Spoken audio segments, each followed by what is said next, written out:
चूँकि ये मुझे तो लगता है पूरा साफ दिखाई दे रहा है कि चूँकि 2024 का लोकसभा चुनाव आने वाला है और जो उनका जो कास्ट है उस कास्ट के वोटों को अपने पक्ष में करने के लिए नीतीश कुमार इस तरह के फैसला ले रही है, जो मुझे लगता है कि नहीं लेना चाहिए। ऐसा अगर हो रहा है तो आम आदमी या कोई भी आदमी के लिए कानून पर से विश्वास उठ गया और संविधान को जला देना चाहिए। जब ऐसा नेता लोग अपने सत्ता के लिए, सत्ता में रहने के लिए, जब ऐसे किसी भी अपराधी को डिस्ट्रिक्ट मजिस्ट्रेट के हत्या के आरोप में जो अपराधी जो जेल में है, सजा काट रहा है, उसको कहीं ना कहीं रिलीज करना या बहुत गलत है सर। बिल्कुल, बात तो सवाल तो उठ जाता है ना। जो गरीब लोग हैं वहाँ पे 20 साल 30 साल से बंद है, क्या उनके लिए सरकार सोचेगी या गरीब लोग वहीं पे सड़ते मरते रह जाएंगे? इस तरह की अगर सिचुएशन है तो कोर्ट को बंद कर देना चाहिए, फिर आप अनाउंस कर दीजिए कि यहाँ तालिबानी राज है। नमस्कार, आप देख रहे हैं ज्ञानोदय एक्सपोज। मैं अभी पटना हाई कोर्ट के बाहर मौजूद हूँ और मेरे साथ हाई कोर्ट के वकील बबलू सर हैं। और बिहार में एक बहुत तेज़ी से खबर वायरल हो रहा है कि एक अपराधी आनंद मोहन, जिनको रिहा करने की बात की जा रही है, उनको रिहा हो सकता है कि आज भी उनको रिहा कर दिया जाए, जिन पे डीएम कृष्ण रमैया जी का हत्या का अपराध उन पर है और वह उसी सजा जेल में है। वहीं तरह यूपी में अतीक अहमद को इनकाउंटर कर दिया जा रहा है। उसी सारे मुद्दे पर सर से बात करूंगा। तो सर, मेरे चैनल का बहुत बहुत स्वागत है। आपका भी बहुत बहुत शुक्रिया।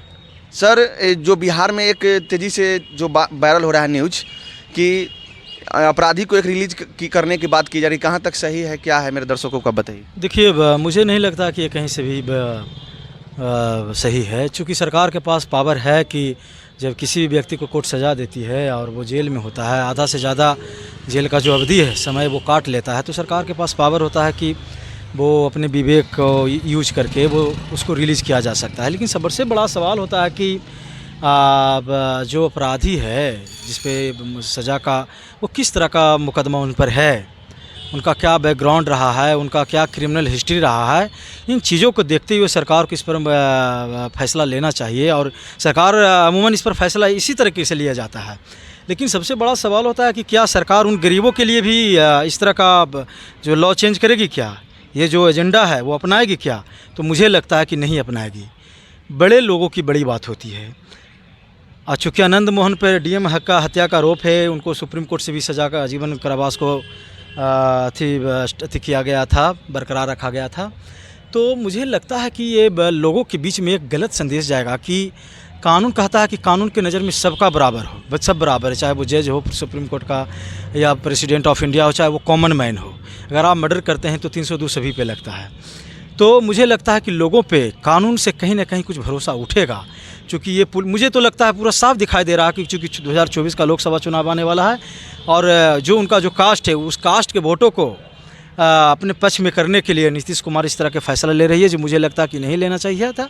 अगर सरकार का विवेक एक्सरसाइज पावर की है तो कृष्ण मैया जी का फैमिली का सुनने में आ रहा है कि वो लोग कोर्ट जाने वाले हैं और देखेंगे कि इस पर कोर्ट क्या अपना एक्शन लेती है, कोर्ट इस ऑर्डर को स्टे करती है या इसको कंटिन्यू करती है, ये तो बात की चीज़ है।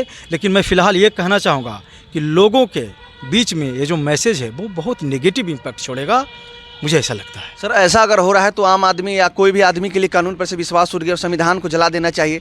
जब ऐसा नेता लोग अपने सत्ता के लिए, सत्ता में रहने के लिए, जब ऐसे किसी भी अपराधी को डिस्ट्रिक्ट मजिस्ट्रेट के हत्या के आरोप में जो अपराधी जो जेल में है, सजा काट रहा है, उसको कहीं ना कहीं रिलीज करना या बहुत गलत है सर। बिल्कुल, बात तो सवाल तो उठ जाता है ना भाई। जो संविधान में विश्वास करने वाला देश संविधान से चलेगा, लॉ एंड ऑर्डर से जज चल रहा है, तो क्या सबसे बड़ा सवाल है कि आप इसके लिए कर रहे हैं कि तो आप जो गरीब लोग हैं वहाँ पे 20 साल 30 साल से बंद है, क्या उनके लिए सरकार सोचेगी या गरीब लोग वहीं पे सड़ते मरते रह जाएंगे, जिनको परिवार में कोई देखने वाला लोग नहीं है, जिनका कोई मेंबर नहीं है, कोई कमाने वाला नहीं है, उनके फैमिली वाले वहाँ पे सड़ रहे हैं।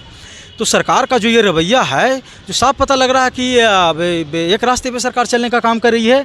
अगर आप लॉ एंड ऑर्डर में विश्वास करते हैं, आपका कानून पर भरोसा है, तो आप उन गरीबों को भी रिलीज़ करके नहीं दिखाइए। बहुत सारे गरीब लोग हैं जो सड़ रहे हैं, निर्दोष भी लोग भी वहाँ पे फंसे हुए हैं, जिनको कानूनी सहायता नहीं मिल रहा है, सरकार के किसी प्रकार का सहायता नहीं मिल रहा है। जबकि आर्टिकल 39 ये पढ़िएगा तो जिसमें स्टेट के पास ये राइट है कि उसका कि वो सरकार उसको कानूनी सलाह देकर उसको अपना जेल से छुड़वाएगी, लेकिन सरकार इस पर काम नहीं करती है। तो पता लग रहा है कि सरकार किसी विशेष के लिए काम कर रही है, विशेष वीआईपी के लिए काम करती है और वो कानून है उस वीआईपी को प्रोटेक्ट करने का काम कर रही है। सर, ऐसा लग रहा है कि सर विपक्ष वाले भी इस पर कोई टिप्पणी नहीं कर रहे हैं, नहीं अपना कोई सवाल कर रहे हैं, तो ऐसा सर लग रहा है कि उनको भी इस वोट बैंक की ज़रूरत लग रही है। बिल्कुल लग रहा है। अब देखिए कि विपक्ष इस पर कोई सवाल नहीं करे, और विपक्ष सवाल करेगी कैसे? तो बीजेपी जो विपक्ष में है वो अतीक अहमद के इनकाउंटर पर भी उनको बोलना चाहिए था कि क्या इनकाउंटर ये सही है क्या? अगर आप कानून में आपको विश्वास है तो ये इनकाउंटर सही नहीं है। किसी को आप दिन दहाड़े इसे मार दीजिएगा तो फिर कानून का, और फिर कानून का राज किसको कहा जाता है? फिर जंगल राज, गुंडा राज किसको कहा जाता है? तालिबान राज किसको कहा जाता है? तो कानून राज का मतलब होता है कि कानून काम करेगी।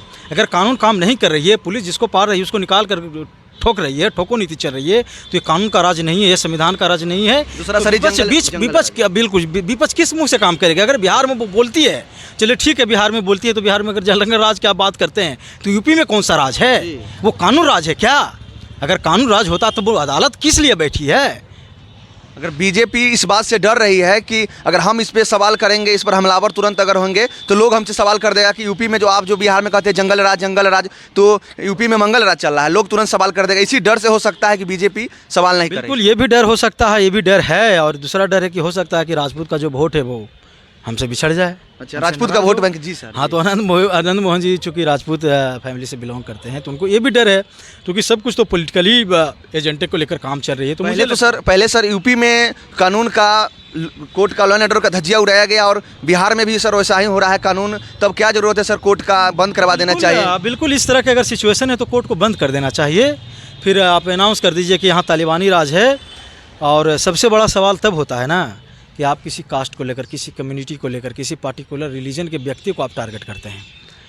आप अगर इस तरह के इनकाउंटर आप कर रहे हैं तो आप मुझे ये बताइए ना कि उन सारे माफियाओं को जो आपकी सरकार में है उनका इनकाउंटर कब होगा?